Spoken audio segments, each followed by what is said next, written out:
유명한 고사성어 중에 세옹지마라고 하는 말이 있습니다. 아마 그 의미를 대부분 다 아실 건데요. 세옹이라는 말이 이제 변방의 노인이라고 하는 말이고, 지마, 변방의 노인의 말이라고 하는 뜻이죠. 이 세옹지마가 유래된 그 이야기가 참 재밌습니다.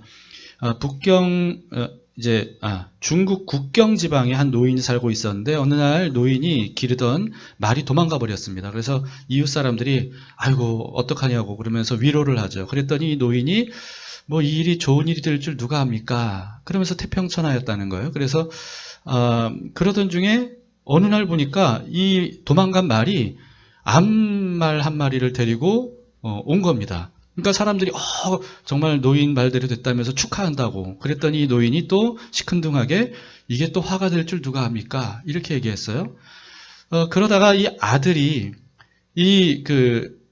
말이 데리고 온 암말을 타다가 낙마를 해서 다리가 부러지게 됩니다. 그러니까 또 이웃 사람들이 아이고 이 일을 어떡하냐고 그러면서 위로를 하니까 이 노인이 이게 또 좋은 일이 될 줄 누가 압니까? 이렇게 얘기를 했다는 거예요. 근데 그랬을 때 또 얼마 후에 북방에 오랑캐가 침략을 해오는 겁니다. 오랑캐 적들이 침략해 오니까 이제 젊은이들이 다 징집돼서 나가잖아요. 근데 이 아들이 다리를 다쳤기 때문에 징집 대상이 되질 않아서 그냥 안전하게 집에서 머물게 됐다라고 하는 이런 이야기입니다.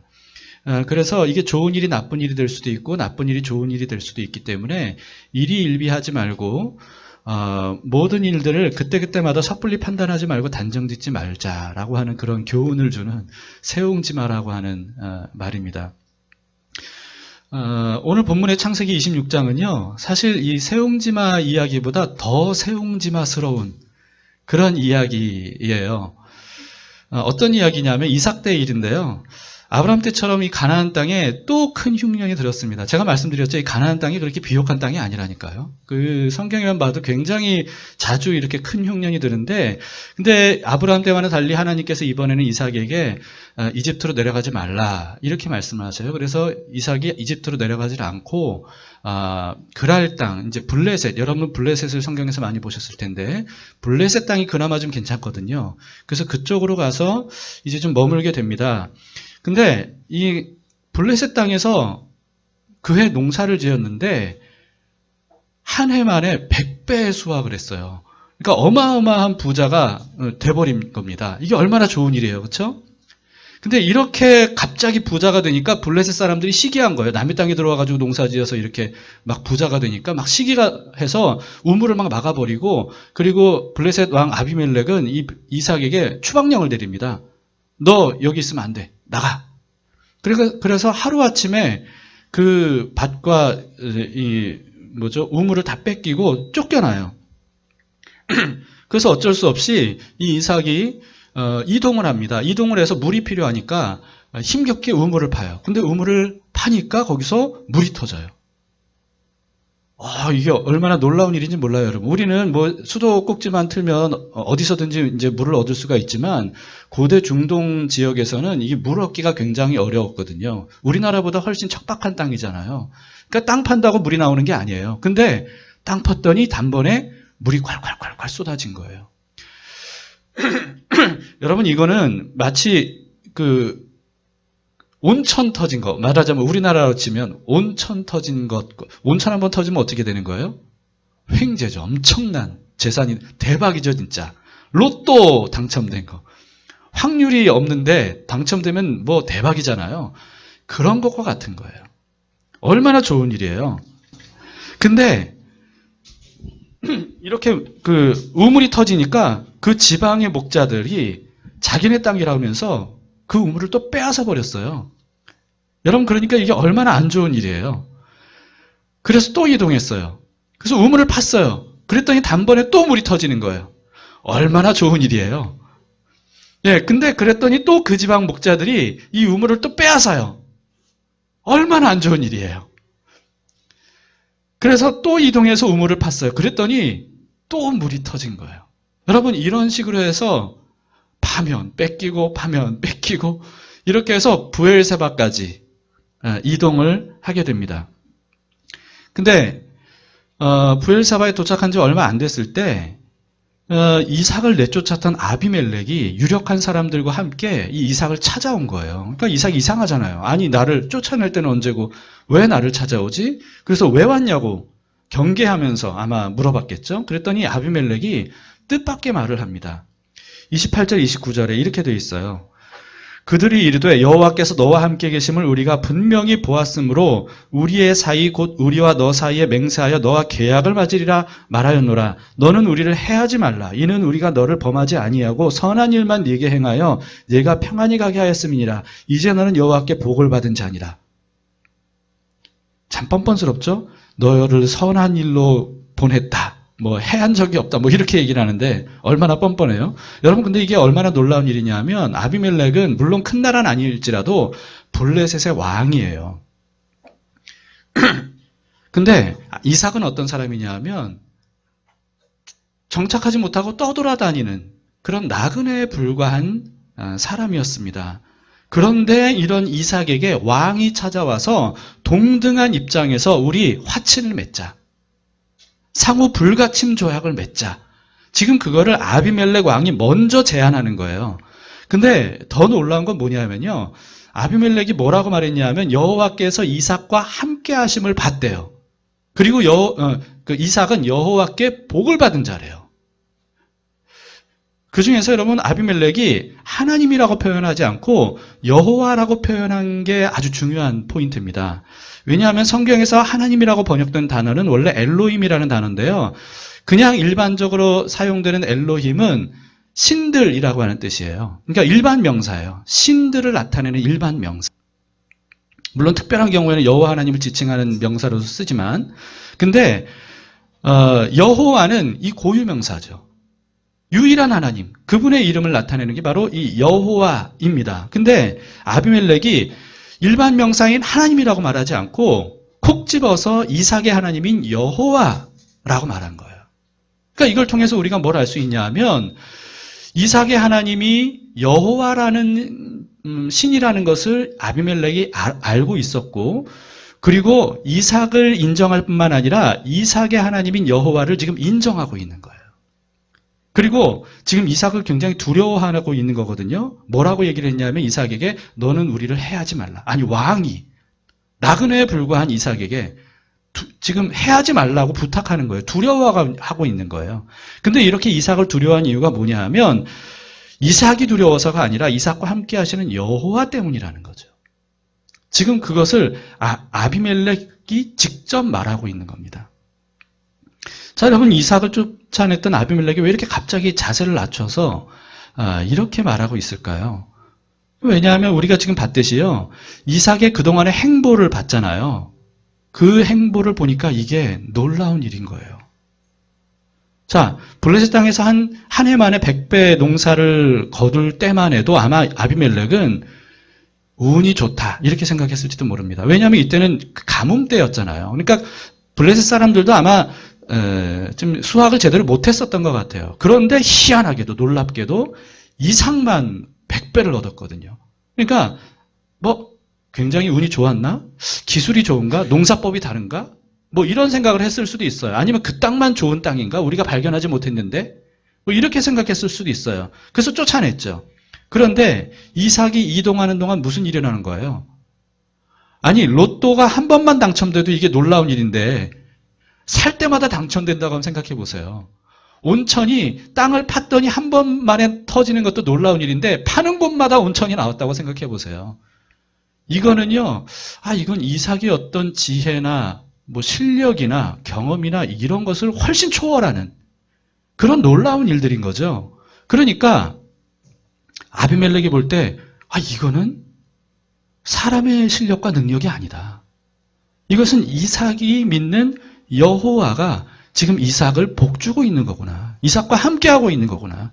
이렇게 생각할 수밖에 없는 그런 상황들이었던 겁니다. 그러니까 아비멜렉이 이삭이 두려워서가 아니라 이삭과 함께하는 여호와가 두려워진 거죠.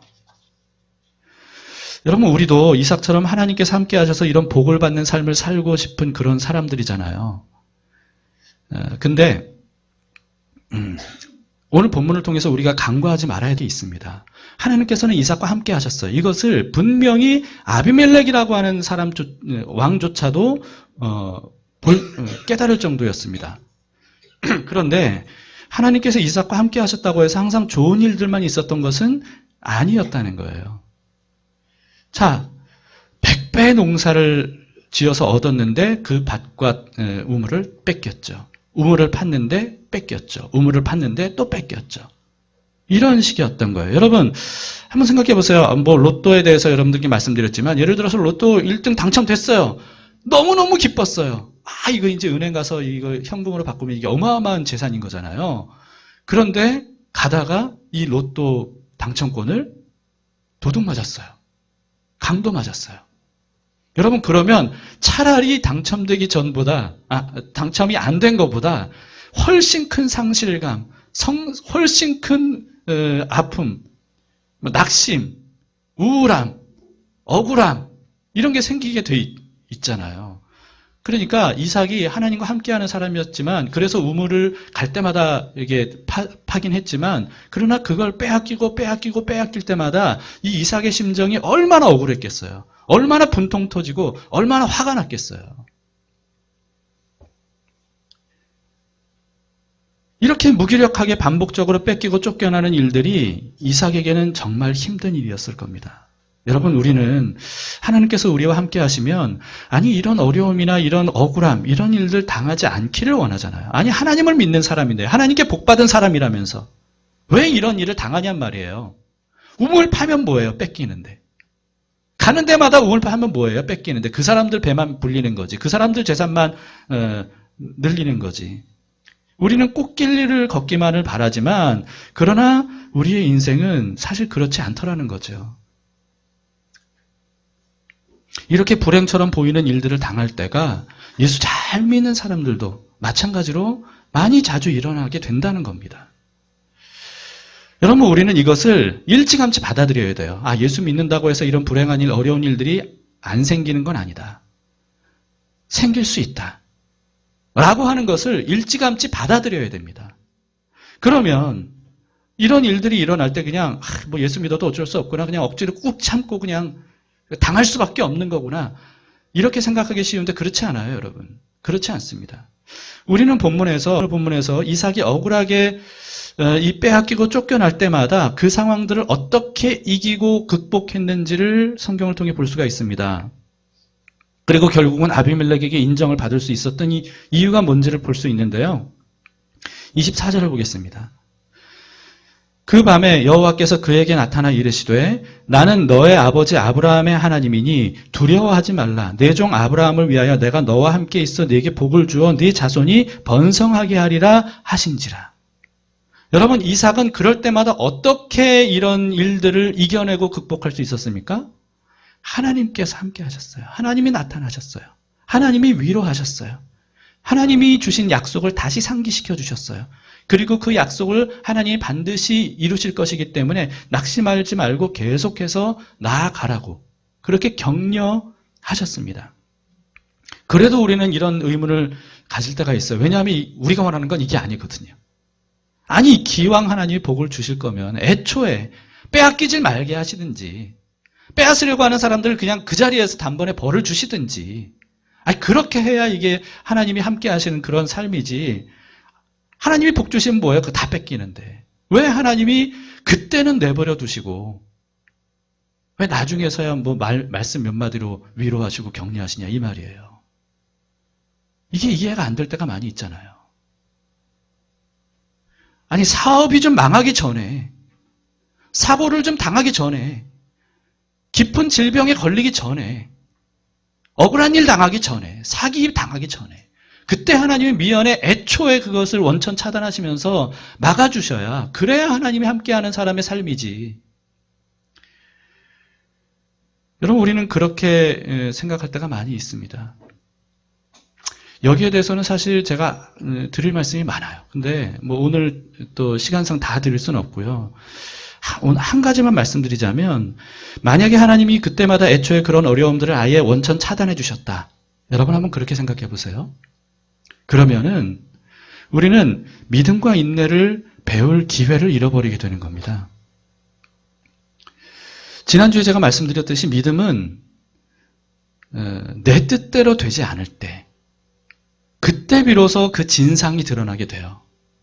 내가 원하는 대로 내 뜻대로 되지 않는 어려움과 고난이 계속될 때, 그때 비로소 그 사람의 믿음이 진짜인지 아닌지, 내 믿음이 진짜인지 아닌지, 그것을 확인하고 점검할 수 있게 되는 거죠.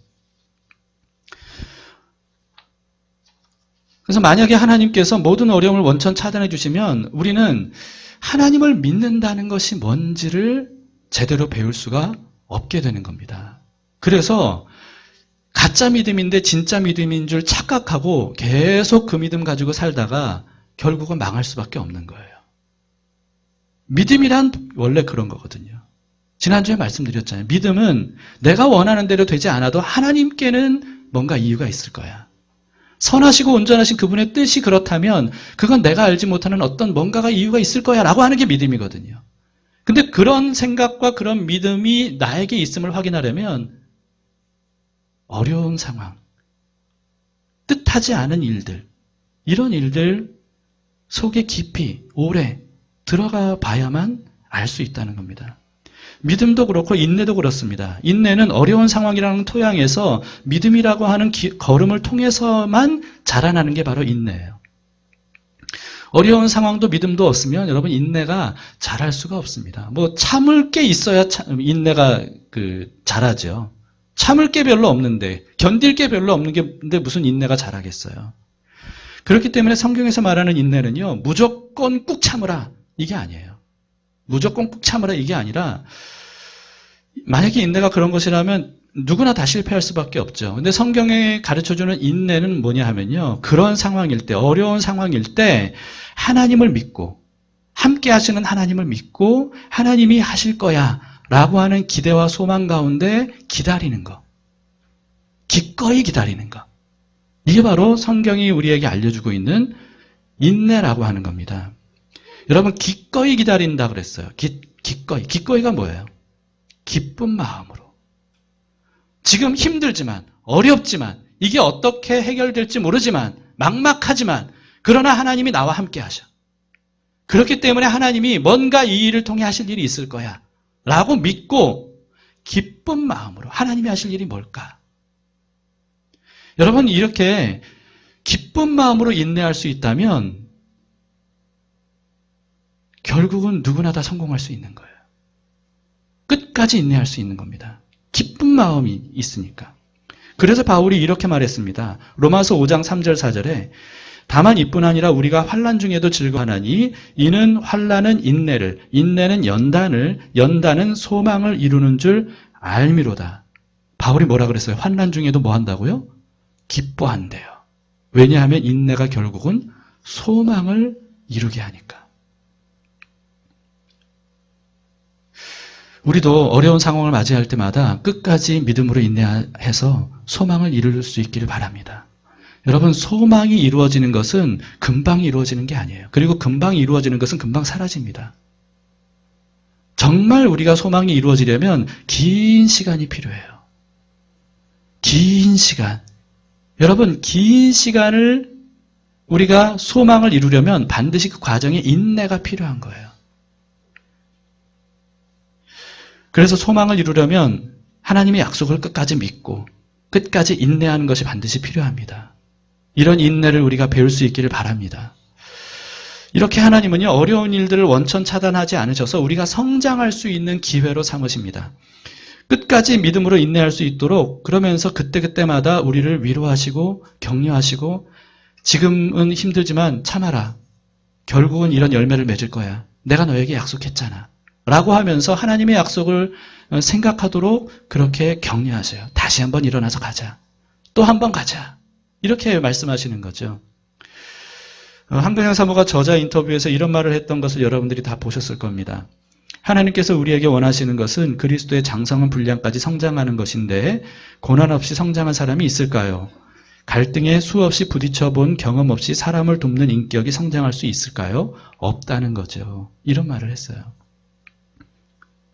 여러분, 그렇습니다. 우리가 성장하려면요, 이렇게 성장할 수 있는 인내의 시간들이 필요하다는 거죠. 그래서 원하지 않았던 어려움을 당하게 될 때 하나님께서 날 버리셨구나 이렇게 생각하지 마세요. 그때그때마다 일희일비하지 마시고 하나님께서 이 일을 통해 또 나를 성장할 기회로 삼으시는구나. 이렇게 믿음으로 해석하고 인내할 수 있기를 바랍니다. 작년 12월에 우리가 읽었던 하나님의 음성을 듣는 것은 은사가 아닙니다. 이 책에서도 그런 메시지를 우리에게 전해줬어요.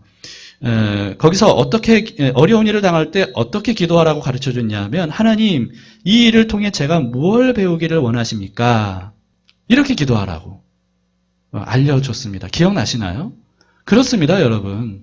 어떤 일들이 있을 때 하나님은 그걸 통해 우리에게 뭔가 좋은 것을 가르쳐 주실 거예요. 그러니까 하나님 힘들고 어려운 이 일을 통해 내가 뭘 배우길 원하십니까? 귀 기울여 듣겠습니다. 알려주세요. 그리고 끝까지 인내해서 결국은 배울 수 있도록 저를 도와주세요. 가르쳐주세요. 그렇게 하는 것이 우리에게 필요하죠. 여러분 우리는 어떤 일을 당할 때 그 당한 일에 온통 이 정신이 집중될 때가 많아요. 왜 그 일이 일어났을까? 어쩌다가? 누구 때문일까? 내가 잘못한 건가? 이런 식으로 우리는 그 일 자체에 너무 집중하는 경향이 있습니다. 그러나 무슨 일을 당했는 것보다 훨씬 중요한 게 있다잖아요. 어떤 일이든 그 일을 당한 것보다 훨씬 중요한 건 뭐냐 하면 그 일에 어떻게 반응하느냐라고 하는 겁니다. 그 일에 어떻게 반응하느냐. 그렇다면 어떤 힘들고 어려운 일들이 생겼을 때 가장 잘 반응하는 건 어떤 반응일까요? 어떻게 하면 잘 반응하는 걸까요? 그 힘들고 어려운 문제를 하나님 앞으로 가지고 가서 하나님과 함께 그 일을 극복해 나가는 것. 이게 바로 우리가 그 일에 대해 가장 잘 반응해 나가는 겁니다. 어떤 일을 당해도 올바로 반응하기만 하면 그 일이 어떤 일이든지 간에 그 일을 통해 우리는 큰 기회를 얻게 될 거예요. 왜냐하면 그 일을 당한 우리는 혼자가 아니잖아요. 우리에게 누가 계셔요? 전지전능하신 우리의 아버지이신 하나님, 선한 목자이신 그분이 우리와 함께 계셔요. 그렇기 때문에 하나님은 우리를 망하도록 내버려두지 않으시고요. 그런 어려움을 우리가 겪도록 허락하셨다면 그러면 하나님께는 이유가 있는 거예요. 그런 믿음을 가지고 우리가 큰 기회가 될 것이다 라고 하는 생각으로 환난 중에 끝까지 인내하시기를 바랍니다. 억울한 일을 이렇게 연거부당한 이삭에게 하나님께서 위로와 격려를 해주셨어요. 그랬더니 이삭이 하나님께 믿음으로 화답합니다. 25절에 이삭이 어떻게 화답했는지 보세요. 이삭이 그곳에 제단을 쌓고 여호와의 이름을 부르며 거기 장막을 쳤더니 이삭의 종들이 거기서도 우물을 받더라. 이삭이 어떻게 했어요? 예배를 드렸다는 겁니다. 내가 너에게 이렇게 약속했으니까 힘내라. 하나님이 이삭에게 말씀하실 때 이삭은 하나님께 예배를 드렸어요. 여러분 이삭은 사실 하나님께 원망할 수도 있었을 겁니다. 이의를 제기할 수도 있었을 거예요. 하나님 나와 함께 하시는데 도대체 왜 이런 일들이 일어나는 거예요? 우물 파서 물 나온 건 좋다 이거예요. 그런데 다 뺏길 때까지 하나님은 뭐 하신 겁니까? 전지전능하신 하나님이 왜 이 일을 그냥 내버려 두시죠? 이해할 수 없어요. 그런 하나님과는 동행하고 싶지 않아요. 이렇게 말할 수도 있었을 거예요. 그러나 이삭은 그러지 않았어요. 오히려 하나님께 예배를 드렸습니다. 자신의 삶을 하나님께 맡겼어요. 여러분 이런 이삭이었기 때문에 하나님께서 이삭을 통해 마음껏 하나님의 뜻을 이루시고 실행하실 수 있었다고 생각합니다. 여러분 예배는 뭡니까? 예배는 뭡니까? 주로 우리는 예배를 은혜 받는 시간이다 이렇게 생각하는데요. 물론 맞습니다. 물론 맞는데 예배의 핵심은 하나님의 주 되심을 인정하는 거예요. 예배. 그게 뭡니까? 엎드려 주님께 경배하는 것. 예를 갖추어 경배하는 것. 이거거든요. 무슨 뜻입니까? 하나님의 주 되심을 인정하는 것. 이게 바로 예배예요. 주권을 하나님께 드리는 것. 이게 예배예요. 자신의 모든 생각과 판단을 내려놓고 오직 하나님께 자신의 삶을 맡겨드리는 것. 나의 삶의 주인은 내가 아닙니다. 주님이 나의 삶의 주인이시니까 모든 삶을 인도해 주세요. 라고 자세를 낮추어 높으신 그분을 인정해 드리는 것. 이게 바로 예배예요. 근데 여러분, 그래서 예배는 인간적으로 보면 비굴해 보일 수 있어요. 나약해 보일 수 있습니다. 무책임한 행동처럼 보일 수 있어요. 자기 인생을 자기가 책임져야지. 하나님께 맡긴다고 하면서 자기는 뭐 이렇게 쏙 빼려고 하는 것 같은. 아니, 그리고 어떤 의지력으로 삶을 내가 이겨내겠다라고 하는 게 있어야지 하나님께 맡긴다고 하는 게 이게 얼마나 인간적으로 보면 나약해 보입니까? 그러나 여러분, 진정한 예배, 이 예배야말로 약하디 약하고 악하디 악한 우리의 삶에서 전능하시고 선하신 하나님의 뜻이 이루어지게 하는 방법이라는 거죠. 예배는 하나님의 주되심을 인정하심으로써 약하고 악한 내가 내 삶을 책임질 수 없음을 인정하고 전능하신 하나님만이 나의 삶을 가장 좋은 길로 인도하실 수 있음을 믿음으로 나아가서 그런 삶이 가능해지도록 하는 것. 이게 바로 예배입니다. 하나님은 신령과 진정으로 예배하는 사람을 통해 지금까지도 하나님의 뜻을 이루어 가셨어요. 그리고 앞으로도 그러실 겁니다. 그래서 예수님이 하나님이 어떤 사람을 찾는다고 말씀하셨어요? 신령과 진정으로 예배하는 사람을 찾는다고. 하나님은 그런 사람들을 통해 하나님의 아름다운 뜻들을 이루어 가시는 거죠. 이삭이 바로 그런 사람이었던 겁니다. 근데 여러분, 사실 성경을 보면 여러분 성경에서 이삭 읽어보셨죠? 성경에서 이삭을 읽으면서 어떤 사람인 것 같으세요? 저는 이삭을 보면서 굉장히 내성적인 사람이다. 소심한 성격이다. 이런 생각이 들었어요. 성경에 기록된 믿음의 사람들 아주 걸출한 사람들이 많이 있잖아요. 근데 그 중에서도 이삭은요, 좀 존재감이 느껴지지 않아요. 별로 존재감이 없어요. 이삭은 단지 아브라함의 유일한 상속자 아들, 또 이삭 낳은 아버지, 뭐 이렇게만 생각이 되지, 이삭은 딱히 이렇게 별로, 근데, 그래서 이삭이 매사에 늘 좀 소극적인 것 같고, 때로는 좀, 이게 너무 유약한 거 아닌가. 왜냐면 늘 당하잖아요. 늘 당해요. 그래서 어떨 때는 좀 답답해 보이기도 해요. 아니, 아무런 대항도 못하고 처음에는 이제 늙은 아버지가 자기를 장작더미에 올려놓고 하나님께 번제로 드리려고 할 때도 그때 충분히 나이가 됐음에도 불구하고 그냥 하나님이 안 말리셨으면 그냥 죽는 거였어요. 이번에도 그 이전에도 아비멜렉 블레셋 사람들에게 자기 아내를 누이라고 속이면서 이것도 아버지한테 배운 건지 아무튼 그렇게 해가지고 얼마나 유약하고 답답한 정말 소심하고 겁 많은 어떤 이런 모습들인지 모릅니다. 근데 오늘 본문을 보면 반전이 일어나죠. 그런 이삭을 아비멜렉 왕이 두려워해요. 먼저 찾아와서 화친을 요구하죠. 우리를 해하지 말라. 이렇게까지 부탁을 해요. 이렇게 두려운 존재가 될 수 있었던 이유가 뭐라고요? 이삭 때문이 아니라 그런 연약한, 유약한, 소극적인, 소심한 이삭과 함께 하시는 그 하나님. 그 하나님이 두려우신 분인 거예요. 여러분, 그 하나님이 우리와도 함께 하십니다. 일반적으로 사람들은요, 능력 있고 똑똑하고 잘난 사람들을 좋아하고 선호합니다. 그러다 보니까 우리는 대부분의 사람들이 다 그러니까 하나님도 그러실 거야 라고 이렇게 우리는 어림짐작을 해요. 근데 여러분, 성경은 지속적으로 우리에게 뭘 말씀하시냐면 하나님께서 찾으시는 사람은 강하고 능력 있는 사람이 아니라 오히려 약하고 부족한 사람들이라는 거예요. 하나님은 그런 사람들을 찾으신다는 거죠. 문제가 있는 사람. 한서모 책에 있는 대로 구멍난 사람. 이런 사람들을 하나님이 오히려 찾으신다는 거죠. 왜냐하면 잘난 사람을 통해서 어떤 일들을 하셔도 구원자이신 하나님이 그런 사람을 통해서는 별로 드러나질 않아요. 왜냐하면 어차피 그 사람은 잘난 사람, 유능한 사람, 뭔가 잘하는 사람, 이런 사람이에요. 그러니까 사람들이 그 사람이 뭔가를 잘해도 저 사람은 원래 잘하는 사람이야. 저 사람은 원래 뛰어난 사람이야. 저 사람은 원래 성공할 수밖에 없는 사람이야. 그러면서 그 사람에게 집중하지 그 뒤에 계신 하나님은 발견하지 못하는 거죠. 근데 아무것도 내세울 것 없는 연약하고 부족한 사람들, 그런 사람을 통해 뭔가 예상치 못했던 일들이 일어나면, 그러면 그때 비로소 사람들은 그 뒤에 계신 하나님을 발견하는 거예요. 여러분, 이삭도 보세요. 밭을 빼앗았어요. 빼앗기고 그냥 가는 거예요. 우물 막았어요. 그랬더니 또 대항 못하고 그냥 가요. 쫓겨가요. 갈 때마다 괴롭히면 괴롭힘 당해요. 뺏으면 뺏겨요. 쫓아내면 쫓겨가요. 이게 연약한 이삭의 모습이었어요.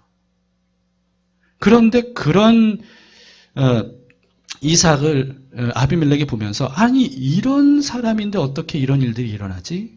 이건 분명히 이삭 뒤에 여호와라고 하는 신이 한 일이구나. 비로소 연약한 사람을 통해서 하나님이 드러나시는 거예요. 그래서 바울은 이렇게 말했습니다. 고린도전서 1장 27절부터 29절인데요. 같이 읽어봤으면 좋겠습니다. 큰 소리로 믿음으로 읽어주세요. 시작. 그러나 하나님께서 세상에 미련한 것들을 택하사 지혜 있는 자들을 부끄럽게 하려 하시고, 세상에 약한 것들을 택하사 강한 것들을 부끄럽게 하려 하시며, 하나님께서 세상에 천한 것들과 멸시받는 것들과 없는 것들을 택하사 있는 것들을 폐하려 하시나니, 이는 아무 육체도 하나님 앞에서 자랑하지 못하게 하려 하심이라. 아멘. 여러분, 이게 바로 하나님이 행하시는 일입니다. 하나님이 드러나서 하나님이 어떤 분인지를 알려주시고, 그래서 하나님이 하시는 일들을 통해 수많은 사람들이 구원을 얻을 수 있도록 하기 위해서 하나님은 약한 사람들, 내세울 것 없는 사람들을 찾으시고, 그 중에서 하나님께 자신의 약함을 인정하며 자세를 낮추어서 하나님께 예배하는 사람들, 이런 사람들을 통해 하나님은 기꺼이 일을 하신다는 거죠.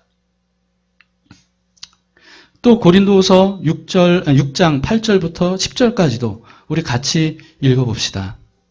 같이 읽겠습니다. 시작. 우리는 속이는 자 같으나 참되고 무명한 자 같으나 유명한 자요, 죽은 자 같으나 보라 우리가 살아있고, 징계를 받은 자 같으나 죽임을 당하지 아니하고, 근심하는 자 같으나 항상 기뻐하고, 가난한 자 같으나 많은 사람을 부요하게 하고, 아무것도 없는 자 같으나 모든 것을 가진 자로다. 아멘. 자, 여러분, 우리는 어떤 사람입니까? 속이는 자 같으나 참되고, 이게 무슨 말이에요? 다른 사람들은 다 예수 믿는 사람들이 이게 거짓말하고 있다고 생각해요. 하나님이란 존재가 어디 있어? 하나님을 만났다고? 그것도 다 거짓말이야. 하나님이 창조주라고? 거짓말이야. 이렇게 우리를 속이는 사람으로 여깁니다. 그냥 교회가 돈 벌려고 그렇게 사람들을 꾀이고 속인다고. 그러나 그렇지 않고 참되다는 거죠. 우리는 무명한 자 같아요. 그래 보여요. 왜냐하면 우리가 여기서 예배드리는 걸 교회 밖에 사람들이 누가 알겠어요? 우리는 무명한 사람들이에요. 그러나 유명한 자예요. 어디서? 이 땅에서는 무명해도 하늘나라에서는 유명한 사람들입니다. 하나님이 하늘에서 우리의 예배를 기쁘게 받으시고, 그리고 우리에게 복을 내려주시는 거죠. 또 근심하는 자 같아 하나 항상 기뻐하고, 겉으로 볼 때는 저 사람의 삶이 좀 뭔가 궁상처럼 보일 수 있어요. 그러나 우리 안에는 예수 그리스도 그분의 구원하심에 대한 기쁨이 있잖아요. 하나님께서 결국은 우리를 영원한 삶으로 인도하실 것에 대한 소망이 있잖아요. 실상이 그렇다는 거죠. 가난한 자 같으나 많은 사람을 부유하게 하고, 아무것도 없는 자 같으나 모든 것을 가진 자가 바로 하나님과 함께하는 우리들이라는 거죠. 여러분, 그렇기 때문에 우리가 어떻게 보이느냐, 세상 사람들이 우리를 어떻게 평가하느냐, 여기에 좌우되지 마시기 바랍니다. 우리의 가치는 다른 사람에 의해 결정되는 게 아니에요. 우리의 가치는 하나님에 의해서만 결정되는 겁니다.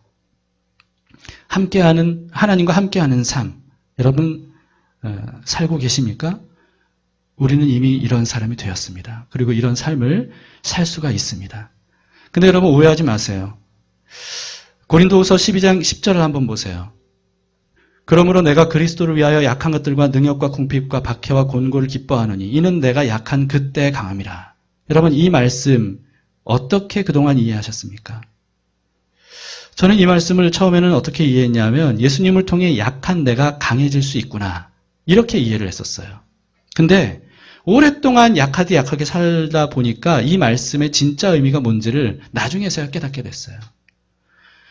하나님이 함께 하신다고 해서 내가 강해진다라고 하는 뜻이 아니에요. 이 말씀은. 내가 강해지는 게 아니에요. 나는 여전히 약하고 부족한 거예요. 그런데 나와 함께 하시는 하나님께서 강하시다는 거예요. 이 말씀은 무슨 뜻이냐면요. 오히려 내가 약하기 때문에 하나님의 강함이 드러나신다. 라고 하는 거예요. 내가 강했다면 드러나지 않을 하나님의 강하심이 내가 약하기 때문에 하나님의 강하심이 드러날 수 있다. 라고 하는 겁니다. 그래서 바울은 자기가 강해진 것을 기뻐한다고 하지 않아요. 잘 보세요. 강해진 것을 기뻐한다고 하지 않고요. 약한 것들과 능욕과 궁핍과 박해와 곤고를 기뻐한대요. 자기의 부족함, 연약함 이걸 기뻐한대요. 왜냐하면 이런 자기의 약함을 통해 하나님의 강함이 드러나시기 때문이라는 거죠. 여러분 근데 이것도 우리가 원하는 것과는 다르잖아요. 우리가 원하는 건 뭐예요? 하나님이 우리와 함께 하시면 연약한 우리를 강하게 해주시는 거잖아요. 병이 확 낫고 그리고 뭔가 손만 대면 성공이 일어나고 막 병이 낫고 막 이런 것들을 우리는 원하잖아요. 그래서 세상 사람들이 보란 듯이 이게 바로 예수 믿는 사람의 강한 삶이야. 이렇게 자기 자신을 자랑하고 내세울 수 있게 되기를 우리는 바라잖아요. 근데 하나님께서 그런 은혜를 베풀어 주셨더니 대부분의 사람들이 어떻게 됐냐 하면 타락하게 되더라는 거예요. 처음에는 믿음으로 시작했다가 하나님이 복을 주셔서 강해지니까 자기가 강해지니까 교만해져서 하나님의 뜻을 저버리고 변질되는 사람들이 굉장히 많습니다. 심지어 여러분 하나님을 가장 사랑하고 순종했던 성경의 인물 중에 대표적인 사람이 다윗 아닙니까? 그런데 다윗조차 승승장구해서 강한 왕이 되니까 정말 말하기도 민망한 일생일대 치명적인 죄악을 저지르고 말아요. 그것은 다윗이 약할 때 일어난 일이 아니었습니다. 강해졌을 때 일어난 일이었어요. 우리는 이 사실들을 외면해서는 안 됩니다. 우리도 그럴 소지가 다분한 사람들임을 우리는 늘 인정하고 직시해야 됩니다. 그래서 여러분 우리가 하나님께 쓰임받지 못하는 이유는 우리가 충분히 지혜롭지 못하고 우리가 충분히 능력이 있지 못하기 때문이 아니에요. 오히려 우리가 자꾸만 강해지려고 하기 때문에 그래요. 오히려 우리가 자꾸만 높아지려고 하기 때문에 그래요. 자기의 약한 부족함 이건 다 감추고 자기의 잘난 모습들만 자꾸 드러내려고 하니까 하나님의 능력이 나타나질 않는 거예요. 그렇기 때문에 우리가 강해질 것을 원하고 기대하기보다는 강하고 능하신 하나님께서 여전히 약하고 부족한 우리들과 함께 하시는 것, 이것을 우리가 추구해야 된다는 거죠. 이것이 우리가 가져야 될 믿음이고 지속적으로 기도해야 될 우리의 기도 제목이 되어야 됩니다. 예수님을 깊이 생각해 보세요. 예수님은 천하만물의 주인이시잖아요. 전지전능하신 하나님이시잖아요. 창조주이시잖아요. 그런데 기꺼이 모든 권세를 다 내려놓고 약하디 약한 인간의 존재로 오셨어요. 더 나아가서 창조주이신 그분이 피조물인 죄인된 인간들에 의해서 무기력하게 십자가에서 죽임을 당하셨어요. 당시 예수님을 따랐던 사람들은 이해가 안 되는 거예요. 구세주인 줄 알았는데 이렇게 무참하게 무력하게 죽임을 당하더라는 거죠. 이해가 안 됐어요. 여러분 그런데 역설적이게도 무력하게 죽임을 당하셨기 때문에 온 인류의 구세주가 되셨던 겁니다. 이 성경의 역설을 우리는 이해할 수 있어야 돼요. 예수님은 강함으로 사탄의 권세를 깨뜨리셨던 게 아니에요. 사탄의 뱀의 머리를 짓밟으신 방법은 강함에 의한 것이 아니라 약함을 통해서였어요. 무력한 죽음을 통해 구원의 길을 열어놓으셨고 결국은 부활의 영광으로 나타내셨죠. 여러분 예수님은 우리가 가야 할 길을 열어놓으신 분입니다. 그리고 그 길을 먼저 가신 분이세요. 우리는 어떤 사람들입니까? 예수님이 가신 그 길을 뒤따라가도록 부르심을 받은 사람들이에요. 예수님도 말씀하셨어요. 날 따라오려느냐? 그러면 자기를 부인하고 자기 십자가를 지고 내가 가는 길을 따라와라. 예수님이 말씀하셨어요. 약한 삶으로 나아가라는 거예요. 자기의 부족함을 인정하고 나아가라는 거예요. 애써 그것을 숨기려고 하지 말라는 거예요. 그러나 그 삶에 하나님이 함께 하시면 약한 그때 하나님의 강하심이 드러날 수 있음을 믿고 나아가라는 거예요.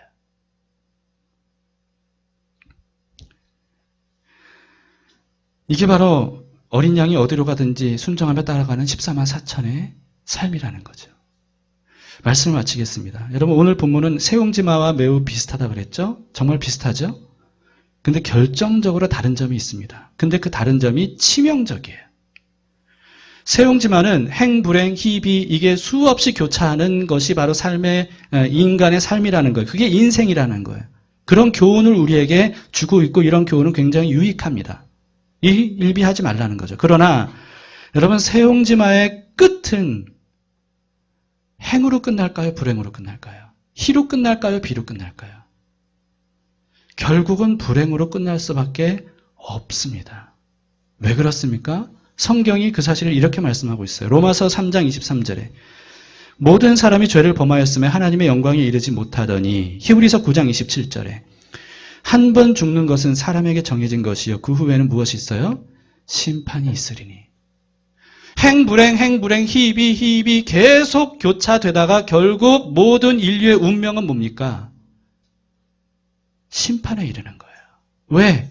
죄 문제가 해결되지 못했기 때문에. 심판에 이르는 거예요. 인간 만사 세옹지마, 그 결과는 뭡니까? 심판입니다. 그러나 오늘 본문을 보세요. 우리에게 무엇을 말씀하고 있습니까? 행불행, 희비, 이것이 계속 교차되는 것은 세옹지마와 똑같아요. 그러나 하나님과 함께하는 사람의 끝은 하나님이 약속하신 영원한 복을 받아 누리는 거라는 거예요. 그게 오늘 하나님께서 이삭에게 말씀하신 겁니다. 지금 우물들 뺏기고 밭 뺏겼다고 슬퍼하지 마라. 내가 너에게 약속이 있잖아. 영원한 기업을 너에게 예비했다. 아무리 지금 불행처럼 보이는 일들이 연이어 일어난다 할지라도 염려하지 마. 두려워하지 마. 내가 이 약속을 너에게 주었고 했고 그 약속을 내가 반드시 이룰 거야. 여러분, 하나님과 함께 하나님께서 함께 하시는 사람의 결말은 이미 정해졌습니다. 그거는 영원한 복이에요. 영생이에요. 천국이에요. 이것을 우리가 믿음으로 받아들일 수 있길 바랍니다. 그럴 때 우리는 이 땅에서의 삶에 일희일비하지 않으면서 그렇다고 이게 행으로 끝날까 불행으로 끝날까 두려워하지 않고 염려하지 않고 하나님의 약속이 반드시 이루어질 것을 믿고 소망으로 인내와 연단을 받을 수 있는 거죠. 여러분, 그렇기 때문에 일희일비하지 말고 하나님의 약속이 이루어질 때까지 믿음으로 끝까지 인내하실 수 있기를 축복합니다.